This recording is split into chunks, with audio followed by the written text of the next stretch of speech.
everyone, this is Danesha with LIfescape, and today I have therapist. Hi, I'm Ally. I'm a therapist here at LIfescape as well as the agency contributor. I have certifications in trauma healing, addictions-informed care, as well as grief counseling.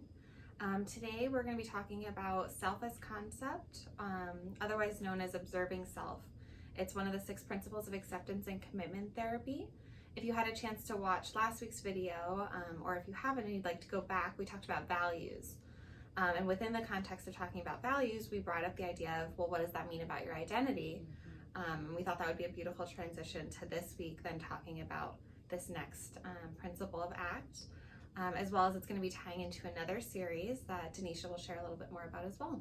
Yes, so from last week's video, when we were talking about values, the one thing that stuck out to us was when you have values and you're identifying that for yourself, sometimes it's important to set boundaries with yourself and with other people just to walk in the identity of what your true self may be. Not everyone is going to agree with what your values are or agree with the lifestyle choice that you have. And so with that being said, it's important to identify my roles versus just my true self so that I can align my values with who I'm wanting to be versus just my role in my activity of the day. So we decided to do a series, and each of us are going to discuss different areas of boundary setting in your life. So today we are starting off with self-concept, and Ally and I are going to talk about just setting boundaries with yourself and understanding that identifying your self-concept is not selfish. It is the ability to pour into yourself before you can pour into others or your specific roles. So, Ally, when you talk to your clients about self-concept, what is that message about?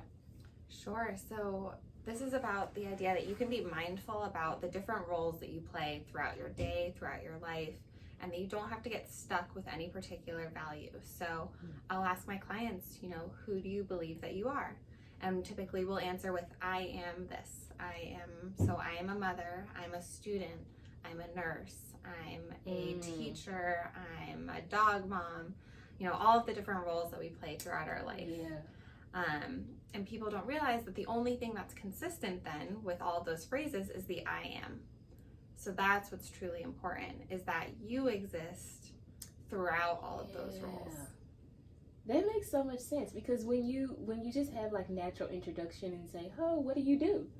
That's sometimes the first question that people ask. It's not who are you? And I like that you even probe the question of who you are. That's a mindfulness technique in itself, right? To be able to identify that, oh, like you're not really worried about what I do or my role or what I've accomplished for a living, just like, who are you, girl? Yeah. So has there been times where you have to just discuss setting those boundaries or discuss how you can separate role from just self-concept? Yeah. And so the thing with that too is anytime you ask somebody who they are, they're going to tell you about their work, their roles within their family, all of the positive aspects of who they are. But really our subconscious is also holding on to, I'm a failure, I have had this difficulty, I am unworthy, I am not enough, all these other things that come after this I am that's consistent, and we don't want to have to hold on to those. So can we, with calling it this observing self, can we notice how it feels to have that identity be part of who we are? And can we separate from it? So instead of I am a failure or I am a mother, I am a student, whatever you want to identify with, can I say instead I'm observing that I'm having this identity? So I am experiencing, and how does that experience feel? And what emotions are coming up with that identification? The way that you described that, it sounds like the boundary in that is like being able to accept that maybe I am feeling as a failure current day.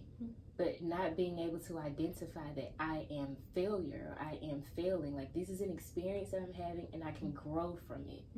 And when I think we begin to internalize those experiences as who we are, it kind of puts a debilitating aspect of like, girl, you can't get from this point because this is who you are. So yeah, I like the way that you put that. Thank you. Yeah. Absolutely. And then, right, because it's temporary, I don't have to assume then the rest of my life is going to look like this. Right. Tomorrow right. I get to take on a new role. I get to take on a new challenge. I get to do something differently. I get to grow in a different way. Because at the end of the day, the only consistency is the I am. Everything else is temporary. Speaking of consistency, okay, so like, what if I've been in this particular role for a long time, right? And now it's others' expectation of me. And so I'm trying to separate myself from this particular role. I'm trying to identify, you know, how do I walk in my true values? How do I identify my true self-concept? But then I feel this pressure and this expectation that I have to continue to be consistent in whatever role I have been, either for my family, friends, job, whosoever. How do you meet that with compassion of setting a boundary? So something that I've been doing really often with clients over the past few weeks is teaching them how to practice self-soothing.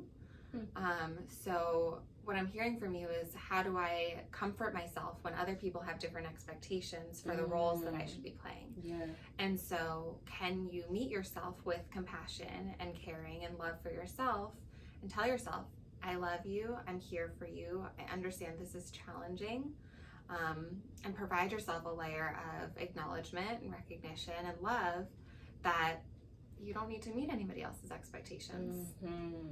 Now that's where the part comes in where some people can begin to feel I'm being selfish because I'm not meeting those expectations any longer, or I'm beginning to just like understand that maybe my values and viewpoints are different than the people around me.